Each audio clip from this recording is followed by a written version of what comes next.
கொஞ்ச நாளைக்கு முன்னாடி பெங்களூர்ல நடந்த உண்மை சம்பவம். டாக்டர் மகேந்திரனுக்கும் டாக்டர் கிருத்திகாவுக்கும் மேரேஜ் நடக்குது.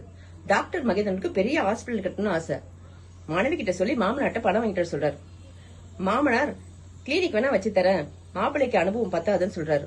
நான் எவ்வளவு பெரிய சர்ஜன், எனக்கு அனுபவம் பத்தாதா அப்படின்னு சொல்லிட்டு மனைவி மேல இருக்கிறாரு டாக்டர் மகேந்திரன். கொஞ்ச நாள் அவங்க லைஃப் அப்படியே போய்கிட்டே இருக்கு. ஒரு நாள் டாக்டர் கிருத்திகாக்கு அசிடிட்டி ப்ராப்ளம்னால வாமிட்டிங், டயரியால ரொம்ப அவஸ்தைப்படுறாங்க. டாக்டர் மகேந்திரன் அவங்களுக்கு ட்ரீட்மெண்ட் பண்றாரு. அவங்க வீட்டுல வச்சு அவங்களுக்கு ட்ரீட்மெண்ட் பண்றாரு. வீட்டுல அவங்களை கவனிச்சுக்கிறதுக்கு ஆள் இல்லாதனால ஏப்ரல் 22 மாமனார் வீட்டுக்கு போயிடுறாங்க. ஏப்ரல் 22 2025 அன்னைக்கு தான் இந்த சம்பவம் நடந்திருக்கு. மாமனார் வீட்டுக்கு போயிடுறாங்க. அங்க வச்சு அவர் ட்ரீட்மெண்ட் கண்டினியூ பண்றாரு. ஐவி இன்ஜெக்ஷன் போடுறாரு, ட்ரிப்ஸ் ஏத்துறாரு. அப்படியே அவங்க ட்ரீட்மெண்ட் பண்றாரு.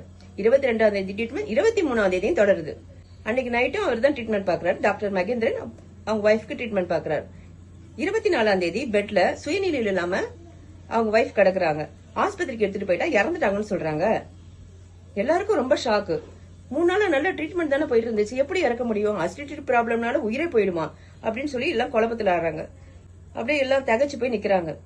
அப்புறம் ஆக வேண்டிய காரியத்தை பாக்கணும்னு சொல்லிட்டு டாக்டர் மகேந்திரன் சொல்றாரு.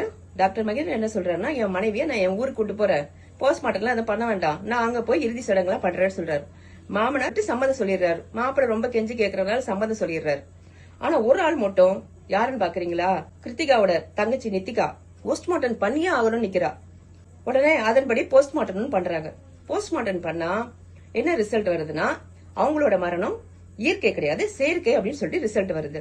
அது மட்டும் இல்லாம அவங்க உடம்புல எந்த விதமான விஷமும் இல்லைன்னு சொல்லி ரிசல்ட் வருது. இது போலீஸ்க்கே குழப்பமா இருக்கு. அவங்க ஒய்ஃப்க்கு யூஸ் பண்ண சிரஞ்சு, ட்ரிப்ஸ் ஏத்துற பேக் எல்லாத்தையும் வந்து போரன்சிக் லேபுக்கு அனுப்புறாங்க.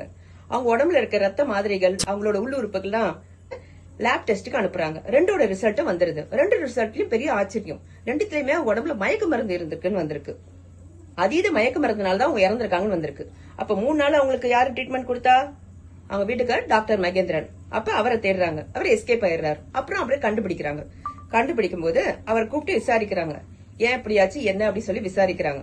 முதல் ஒத்துக்கல, அப்புறம் ஒத்துக்கிற. அந்த மனுஷன் என்ன பண்ணிருக்காரு தெரியுமா? 3 நாள் தொடர்ந்து மயக்க மருந்து கொடுத்திருக்காரு. என்ன மருந்து தெரியுமா? நம்ம ஆபரேஷன் பண்றதுக்கு முன்னாடி போடுவோம்ல அனஸ்தீசியான்னு மயக்க மருந்து, அதை 3 நாள் தொடர்ந்து யூஸ் பண்ண ட்ரிப்ஸ் மூலமா, இன்ஜெக்ஷன் மூலமா கொடுத்து அவங்க உடல் உள்ளுறுப்பை சேதம் அடைய வச்சு கடைசியில 23 நைட்டு ஹெவி டோஸ் கொடுத்து அவங்க ஹார்ட் அட்டாக்ல இறந்துட்டாங்க. இதுதான் நடந்திருக்கு. ஹாஸ்பிட்டல் கிட்ட மாமனார் பணம் கொடுக்காதனால அவர் இப்படி பண்ணாரா, இல்ல அதுக்கு முன்னாடி ஒரு பொண்ணோட அஃபேர் இருந்துச்சா கல்யாணத்துக்கு முன்னாடி, அதனால அப்படி பண்ணாரா அப்படின்னு விசாரணை நடந்துட்டு இருக்கு. இன்னும் விசாரணை போய்கிட்டு தான் இருக்கு.